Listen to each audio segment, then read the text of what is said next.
plays a big role in today's world.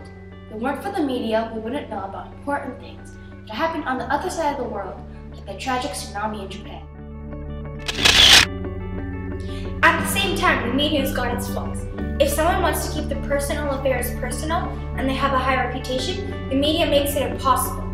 Constantly following them around with cameras on their shoulders can be quite annoying, and it's also violating the right to personal space. Another flaw with the media is with the message that they send to viewers.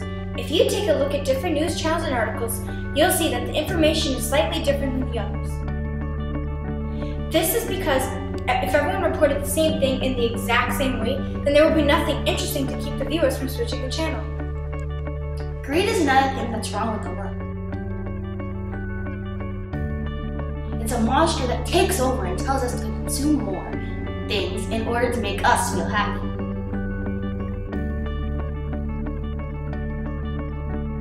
We are trapped in a cycle that starts off with us coming home from a long day and sitting in front of the TV. When you watch, you see something that you want but don't need, and then greed sets in. That monster tells you that you have to have that one amazing item. And once you get that thing, the monster tells you that you have to have more. This causes us to become consumers rather than normal human beings. It has caused the world to become this way, and is causing us to become something we aren't, all because of greed.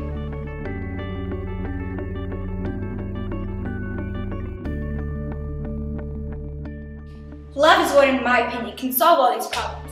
If we just learned to cooperate with one another, then we wouldn't have to deal with any more arguments and problems, such as war.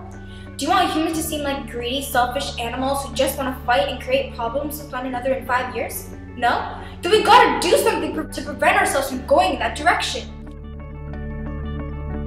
What can you do then? Is something you might be asking yourselves right now. Well, we can start by making small changes in our everyday lives. For example, we could help out more people and show them the actual feeling of love and compassion. We could do little things in our everyday lives that can impact someone in a big way. Even a simple smile can have an impact on someone. I know that a smile when I feel down brightens my day. It makes me feel loved. Even a simple conversation with someone who doesn't talk much can cause a shy person to feel happy. We can show them that there is still love in the world, even if it's through a little conversation. We could also try to think about what we're going to say before we say something rude that doesn't betray love, because rude comments that aren't thought through can cause a fight. It can then lead to bigger problems like war in the case of two governments of two different countries.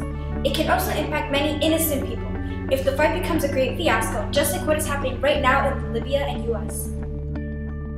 The heart of our problem is the separation of humanity from the natural world, and that the economy is the most important things in our life.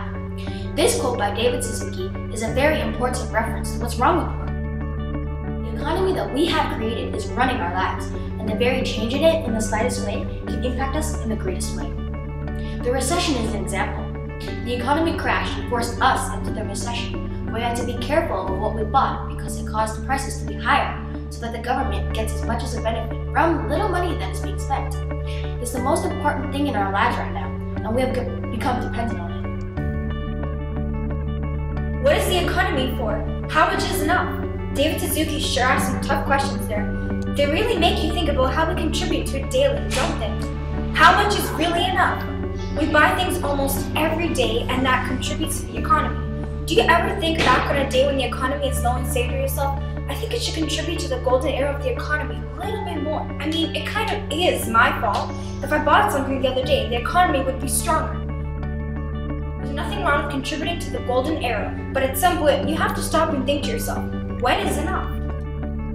I think that we will have to have shock after shock after shock before we wake up as a species to the fact that we have got it all wrong.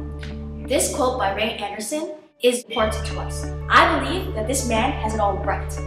We have done so much damage to the environment and to the planet as a whole that we haven't looked at it in an oh man, we have to fix this right now problem. Instead, we see it as an okay, we'll help out now and then forget all about this disaster later on.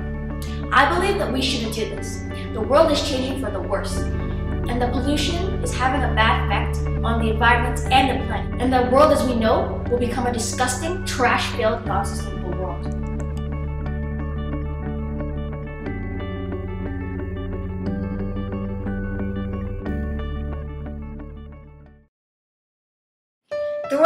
big, scary place, but it doesn't have to be this way.